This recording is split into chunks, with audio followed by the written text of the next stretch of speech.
Good afternoon, everyone. Welcome to today's webinar. I'm Devin Miles, not Matt Wiederhold, as the bottom of your screen says. And today we are going to be talking about the First Ladies National Historic Site in Canton, Ohio, and some history about the First Ladies of the United States. We are so delighted today to have our first presenter of Women's History Month, Rebecca Nags, with us today. She's a park guide and volunteer coordinator at the First Ladies National Historic Site in Canton. As a guide, she gets to work with the public through programming, house tours, education for students, digital media, and community outreach. Rebecca has a Bachelor's of Arts in Archaeology with a license in Historic Preservation from the University of Cincinnati, and she has a master's degree in history with a focus on house museum studies and licensing in historic preservation from Cleveland State University. And her passion for historic preservation and history, she works with several groups in her hometown of Medina, Ohio. So before we get started, just to let everyone know, if you have signed up for the webinar, you're going to be getting a recording in your email of this in about 24 hours. You'll get an email from Citrix, from us, with a copy of the recording. We also typically post these to our YouTube channel.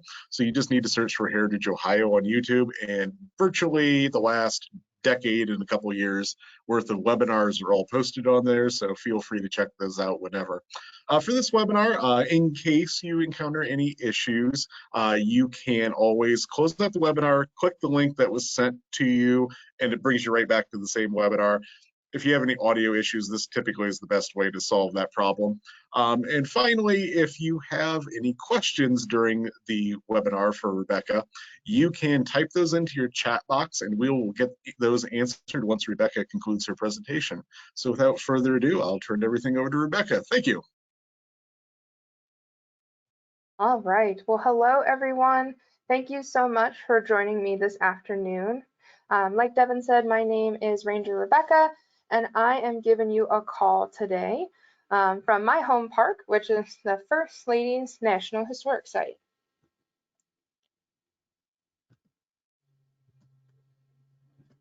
Let's make sure I can get my slides to advance here. There we go. If I didn't warn you, Rebecca, if it doesn't advance ever, it's the GoToWebinar taking over. So just click on your screen once when that happens. Gotcha, thank you. So, First Ladies National Historic Site was designated a unit of the National Park Service in October of 2000. First Ladies National Historic Site is dedicated to preserve, interpret, and honor the role and history of First Ladies for the benefit, inspiration, and education of the people of the United States, and to provide global public access to information about how the accomplishments of America's First Ladies shaped our nation's history. Our park significance is also broken down into a couple different talking points. The first two of which are that the First Ladies National Historic Site is the only place in the world dedicated to providing accurate, nonpartisan information about the lives and accomplishments of the First Ladies of the United States, and that the site maintains the nation's most comprehensive electronic bibliography about the First Ladies of the United States. But some of you folks may be thinking, why is there a First Ladies Museum in Canton, Ohio, of all places? So the site was initially founded by our nonprofit partner, the National First Ladies Library.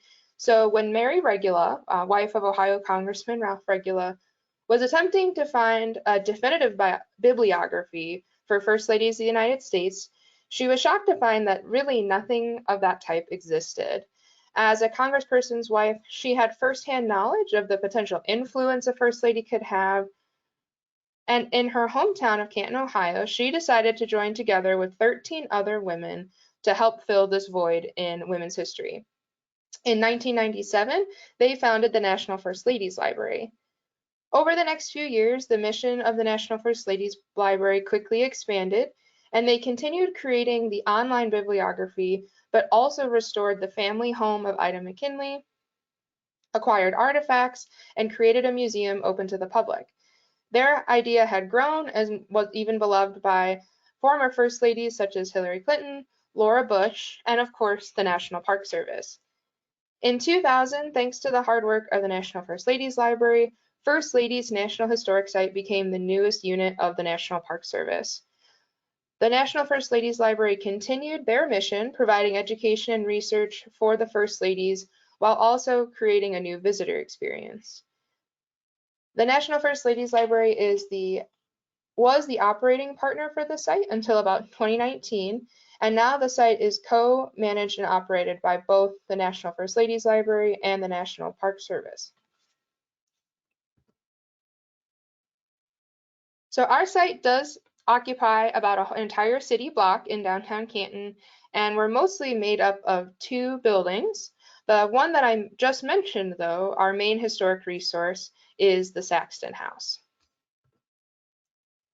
We call it the Saxton House because it's the ancestral home of Ida Saxton McKinley, but this is also the house that the President and First Lady would call home for about 20 years of their married life on and off. Originally built in 1840 by Ida's maternal grandparents and then expanded again to its current size in 1870 by Ida's parents, this house is the only remaining private residence associated with President William McKinley and First Lady Ida Saxton McKinley. The house helps us to illustrate to the public the very private and also public lives of the first family and provides a setting that we can also talk about this evolving role the First Lady has to take. As I mentioned before, the National First Ladies Library completely restored the house in the late 90s, making it one of the unique homes preserved for telling the story of First Ladies as well as our Ohio President. And it's one of our 8 Ohio National Park Service sites. If you are unfamiliar with the main character of that story, Ida McKinley, she was originally born Ida Saxton in the house I just showed you in 1847. Ida comes from a wealthy, well-to-do family in Canton. She was incredibly well educated and independent, and at the age of 49 in 1897, she becomes First Lady of the United States. When she steps into this role, her level of involvement is controlled by societal expectations surrounding women, her own health, and her personal drive to be involved and serve as a partner to President McKinley. Just like all First Ladies, she had an ear to the head of government, and with that has the potential for opportunity. Ida and William's lives, though, would drastically change between the time of their marriage and their youth, and throughout their entirety of their time in the White House. If you'd like to see the home or to learn more about Ida and her family, we offer ranger guided tours of the Saxton House at 10, 12, and 2 during business hours. If you have a large group that you'd like to bring with you to the site, we do also offer group tours on a little bit less frequent basis, but we're definitely able to get you and your group through. And if you're a big fan of webinars and you'd prefer to stay in a virtual format, we also offer a variety of virtual tours of the home. And to get any more information about those, you can shoot us an email there at the screen. The email is going to be fila_info@nps.gov.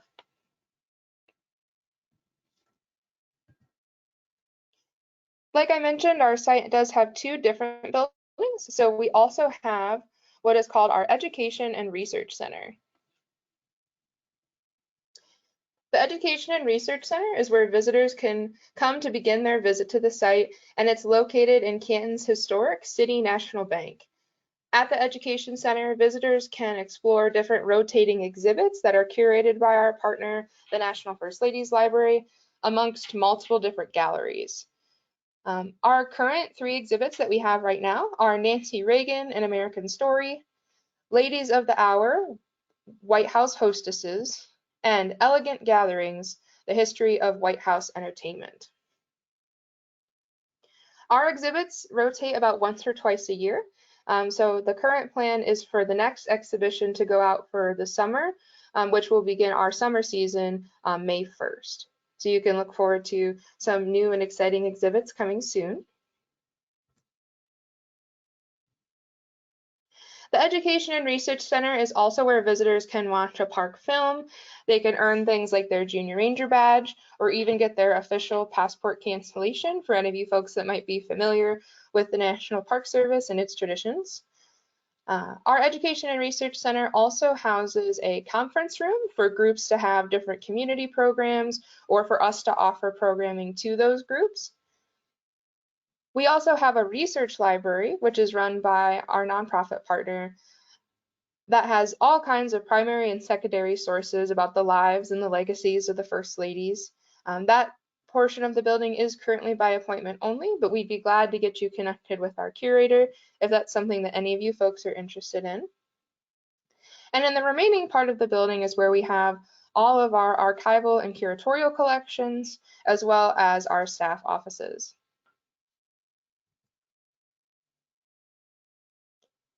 So through all these different tours, the exhibits, and special events that we have at the site, we are uniquely positioned to take on quite a challenge of telling not just one person's story, like other historic sites that you may experience, but a fairly large and ever-growing number of women from our nation's history. There have been over 57 women, and I've posted as many of them as I could here on this slide, who have served in the role of First Lady or White House hostess, whether they wanted to or didn't want to. To quote First Lady Grace Coolidge in regards to the position of the First Lady, "This was I and not yet I. This was the wife of the President of the United States, and she took precedence over me. My personal likes and dislikes must be subordinated to the consideration of those things which were required of her." Many different wives, sisters, cousins, daughters, and in-laws have stepped in to take on this payless and oftentimes fairly thankless job of First Lady. But what does the First Lady actually do? While the role of the President has been clearly defined for generations, with each expansion and restriction garnering active discussion and debates, the role of the First Lady has rarely been given a similar examination. She is often an activist, a partner, a confidant, a campaign surrogate, a celebrity, and so much more. Of course, it is a role that has only been filled by women, so our expectations for First Ladies often tend to run parallel to the expectations for women's and wives during our different periods of American history. These expectations are high and often very rigid. Those who succeed tend to become legends and heroes, and those who don't tend to be maligned or oftentimes labeled as failures for the role.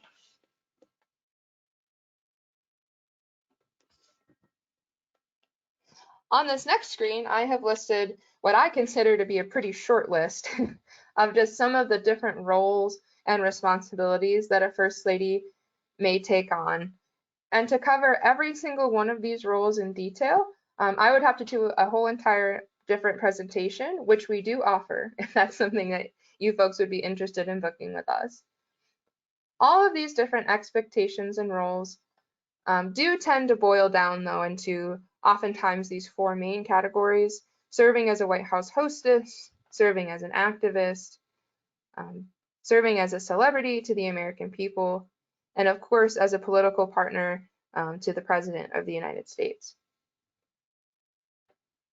All of these different roles and expectations that I have listed above, however, are not marked by really clear dividing lines or categories in real life. A First Lady is not a hostess one day and then chooses to be an activist another day. They're all overlapping and incredibly complicated responsibilities that require the First Lady's time and attention.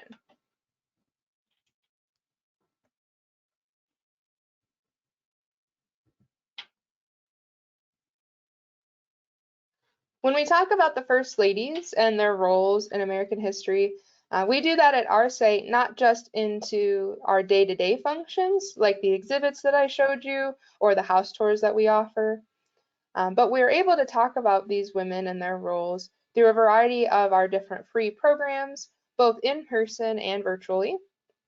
We offer these programs to schools, community groups, Girl Scouts, and even more.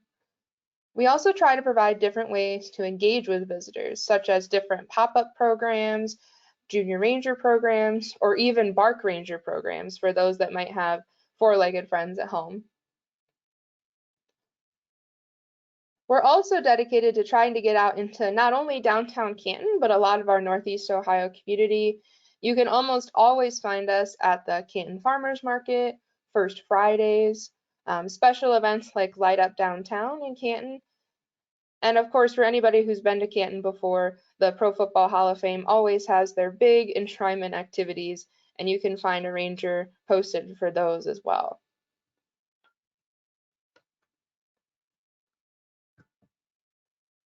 I do want to thank you folks so much for spending part of your time and learning a little bit about our site.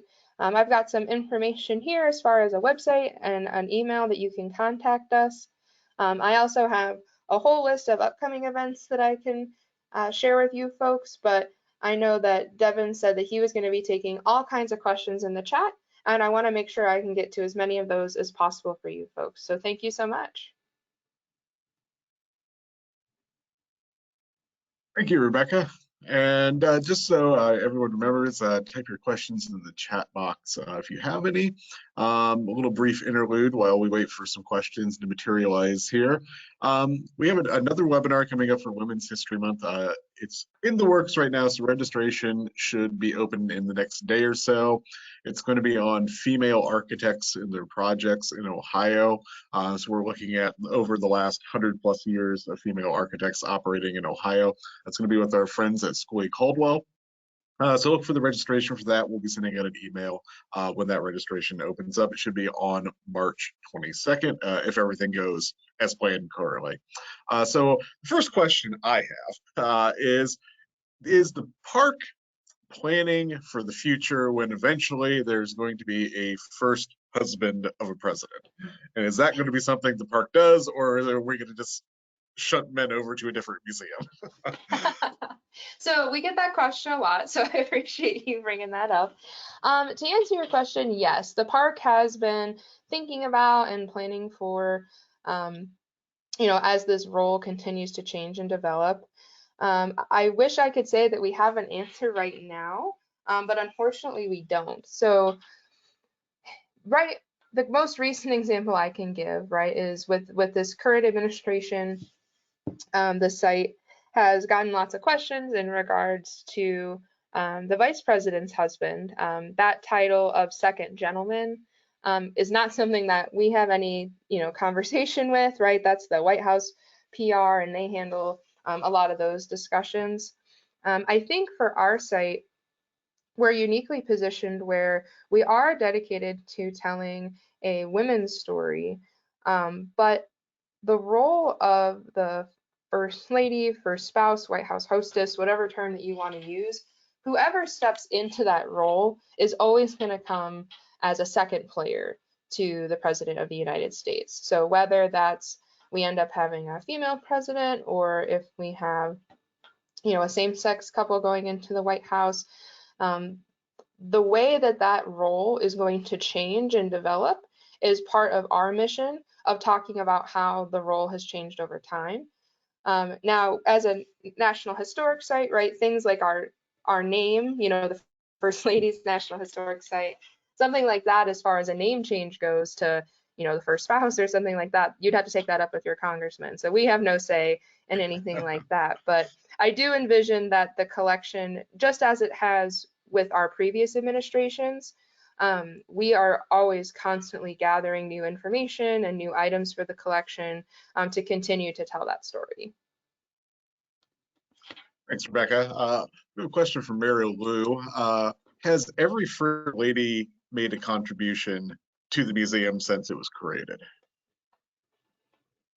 Thank you so much for that question. So to my understanding of the collection, I don't think we have something from every single administration. The Smithsonian oftentimes tends to get first dibs when it comes to things like inaugural gowns and China patterns. I know for certain that the National First Ladies Library has items in their collection, to my understanding, representing Martha Washington through the Carter administration. And then with more of those recent administrations, it's a little bit hit or miss, just depending on the items that have been acquired over the years. What is the most interesting or unusual artifact you have in your collection? Ooh, that is a good question. So, from what I have experienced of the collection, I would say one of the most interesting pieces that I've seen as of recent is probably a capelet that belonged to Mary Lincoln. The National First Ladies Library collaborated with the National Portrait Gallery on an exhibit dedicated to the First Ladies and their White House portraits. And there were some artifacts that were shared as part of that collection as well. And so it was this really beautiful sort of purple capelet that was shared between the two. And then another kind of fun item that I've seen as well is during the campaign exhibit that we had a few years ago. One of the display cases was dedicated to Lady Bird Johnson, and of course the Lady Bird Express. You know, she was one of the first ladies to campaign by herself on behalf of her husband for the presidency. And part of the Lady Bird Express's charm was it was a dinner train, so people could come and have lunch and meet with the First Lady. And so we actually have a luncheon menu that was on the Lady Bird Express that showed all the different fun, you know, appetizers and meals and courses that were offered while you took a ride on the Lady Bird Express. Thanks, Rebecca. Can you remind everyone of the current collections, and if it's public information, can you tell people about the upcoming exhibits coming up in May? Yes, of course. So the current exhibits that we have right now, our site has 3 different galleries. So in the main gallery, we currently have an exhibit that's called Nancy Reagan, An American Story. Um, I'll give sort of like a little bit of a rundown for each one. In the Nancy Reagan exhibit, um, the take a trip down memory lane of Nancy Reagan's life with movie stills, designer fashions, cowboy boots, the White House, astrology, and of course, Just Say No. This exhibit serves as a celebration of what would have been her 100th birthday, so a centennial year, and it includes artifacts and archival materials from the Ronald Reagan Presidential Foundation, the Reagan Presidential Library and Museum, the Young Americans Foundation, and the Reagan Ranch, as well as our collection. Our second exhibit, which is Ladies of the Hour, White House Hostesses. First ladies receive their title because they're married to their spouse, the president. Throughout history, many female relatives of the president have also fulfilled the entertainment responsibilities required of the White House. They are considered White House hostesses, and they played the role of helpmates for presidents who were either widowed, unmarried, or whose wives could or could not perform the White House social duties. This exhibit specifically explores the women who successfully fulfilled a crucial role only to become a footnote of a presidential administration's history. And then the exhibit that we have in our lower level gallery is called Elegant Gatherings, White House Entertainment. This exhibit is an exploration on the crucial instruments of etiquette and diplomacy the First Ladies use that are essential to showcasing the very best of the United States while entertaining the world's leaders and other honored guests to take the White House. Nothing is left to chance, from invitations to seating arrangements, the food, flowers, and entertainment. All of the utmost care is taken. And to answer the second part of your question, I can't give too much away about the exhibits for the summer, but what I can say is that for the main exhibit, we are going to be having a feature exhibition specifically on Jackie Kennedy. So we can look forward to that. Sounds great.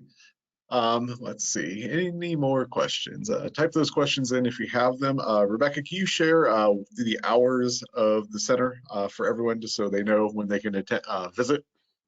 Yes, of course. So we are currently in our winter hours. Our winter season is considered November through April. And so that means we're open Thursday, Friday, and Saturday from 9 a.m. to 4 p.m. Now, those are going to be the hours for the Education and Research Center. Like I showed you in the earlier slides, those Saxton House tours are always going to be available to folks at 10 o'clock, 12 o'clock, and 2 o'clock. And we will, sooner than later, be switching over to our summer hours. So that'll be May through October, at which point then we do expand to Tuesday through Saturday, and it's going to be at the same time for you. So from 9 a.m. to 4 p.m., and we'll still offer those Saxton House tours at 10, 12, and 2 o'clock. Thanks, Rebecca. I'm not seeing any more questions, so thanks once again to Rebecca for joining us today, and thank you everyone for attending today. I've been to the center before. I encourage everyone who has never been there to make the trip over to Canton. It's a lovely place, lots of amazing things you can learn about there, and Canton's a great place to visit. So thank you, Rebecca, and thanks for everyone attending today, and we'll see you at our next webinar. Thank you.